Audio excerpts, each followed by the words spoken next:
2017年生物科技板块表现不俗，特别是抗癌板块。在抗癌板块当中，有这样一家公司，他们专注于研究新型的抗癌疗法，它就是 Delmar Pharmaceuticals。Delmar Pharmaceuticals 是一家成立于2009年的生物科技公司，致力于研究新型的抗癌疗法。目前，公司研究的多种抗癌药物已经在临床治疗领域施展了非凡的才华。公司专利。公司拥有14项专利，能够进行使用、生产、分析等，另有7项美国专利和8项国际专利正在审批当中。公司的明星产品 WOW083 成为美国和欧盟孤儿院福利指定药品。去年 Delmar 旗下的线索型药物化合物 WOW083 已经通过了美国食品与药品管理局 FDA 的认证，被美国国家癌症学会认为可用于治疗包括肺癌、脑癌、子宫颈癌、卵巢肿瘤和白血病在内的多种癌症。同时 WOW083 还在小儿脑瘤的治疗方面展现出了显著成果。Delmar Pharmaceuticals 目前在美国纳斯达克交易所交易，股票代码是 DMPI， 历史最高股价为每股9.05美元。截至2017年3月31日，公司拥有的全部资产超过了1030万美金。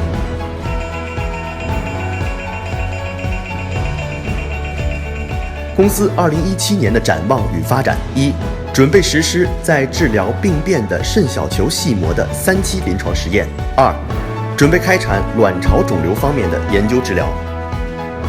同时 ，Delmar Pharmaceuticals 还在大力发展中国市场。我们也非常的有幸邀请到了 Delmar Pharmaceuticals 的 CEO Jeffrey Butcher。Jeffrey, welcome. Can you share a little bit background of Delmar Pharmaceuticals and your leading product VL083? Sure. Well, we founded Delmar Pharmaceuticals to focus on patients, and in particular, cancer patients whose tumors have features that make them unlikely to respond or have failed modern therapies. So these are patients that really have no alternatives, and we're trying to do some great things to extend their life, improve the quality of life, and hopefully create some cures.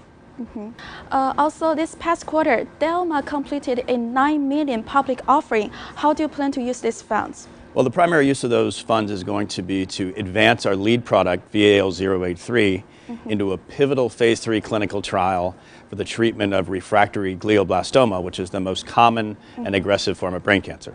Delmar's lead product candidate has been studied in the past by NCI. So can you discuss the historical data and what it means for future development? Well, that's a key component of our business model, actually. So what we've done is identify a number of compounds that had been previously studied at the National Cancer Institutes and demonstrated some promise in one type of cancer or another. So when we start, we already have evidence of clinical activity in one tumor type or another. And VAL083 actually had activity in glioblastoma, the brain cancer that we're focused on, but also in lung cancer and ovarian cancer and others. So it's a very broad opportunity.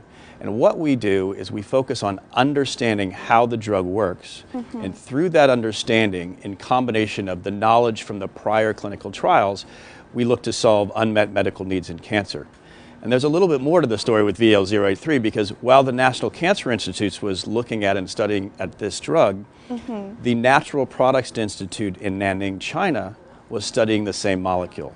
So we actually have a history going back to China, and this summer we're actually going to be initiating some new clinical trials in Guangzhou. Wow, we're really looking forward. We know that Delmar is focused on developing VL083 for, you mentioned GBM. Can you explain why GBM is so often difficult to treat? Right.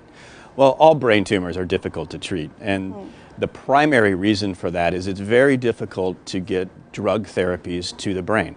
Our bodies have something called the blood-brain barrier, which is supposed to keep our central nervous system, our brain, our spinal cord safe. And the challenge is that that also keeps most drugs away. So that's one challenge in treating brain tumors, including GBM. Another challenge with GBM is that there are very few treatments for it, and they all tend to work the same way.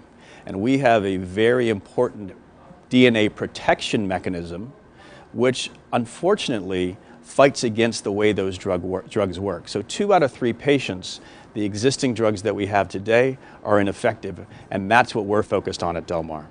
Well, what are the different qualities between VAL083 compared to other therapies for GBM? Well, it's exactly the fact that VAL083 is able to circumvent the resistance mechanism to the leading drug in the space called temozolomide.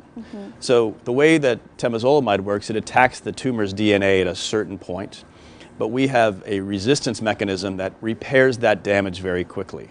VAL083 is just a little bit different, so it attacks the tumor's DNA differently than temozolomide, and that resistance mechanism does not notice VAL083. So we're able to treat all of the patients, and especially those 2 out of 3 patients whose tumors are resistant to treatment with temozolomide. All right. Well, Delmar will now anticipates beginning enrolling a pivot phase 3 trial for refractory GBM this year. Can you explain on the development program? What we've done so far is when we took this drug, VAL083, back into human clinical trials for glioblastoma, we were treating patients that had failed everything else. They'd failed surgery, radiation, temozolomide, and another drug called Avastin, which was approved in 2009. So these are truly patients that have no alternatives.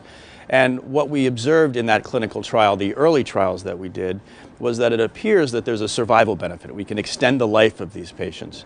And so we are entering into a phase 3 trial, a pivotal phase 3 trial in the United States this summer to explore that further. And that study is designed to seek an approval for those patients that have failed everything else. It's a relatively small trial. It'll be about 180 patients, and it will take us about 2 years from the time we start. But at the same time, we want to not just treat patients who have failed everything else and have no alternatives, but we want to be able to treat patients right when they're diagnosed. The patients that we know whose tumors have the features that are going to make them resistant to the current therapy. And so in parallel with that phase 3 trial, that's the trial that we're going to be launching in China. So China is going to be the first place in the world where we take VAL083 to newly diagnosed patients, where we can make the most difference, and we're very excited about that. Wow, Chinese people would love to hear that. What other trials has Delmar been developing on or ongoing? Well, we currently have an ongoing clinical trial at MD Anderson in the United States, a very famous cancer center, of course, where we're treating patients that have that same feature who have already failed temozolomide. So it's a little bit earlier in the disease process than our pivotal clinical trial. But we're also interested in other tumor types, and we anticipate and plan to advance VAL083 into other solid tumors, not brain cancers, but things like ovarian cancer and lung cancer as we go forward as well. We know you have some collaboration with Mayo Clinic and Duke University. Can you tell us a little bit more about that?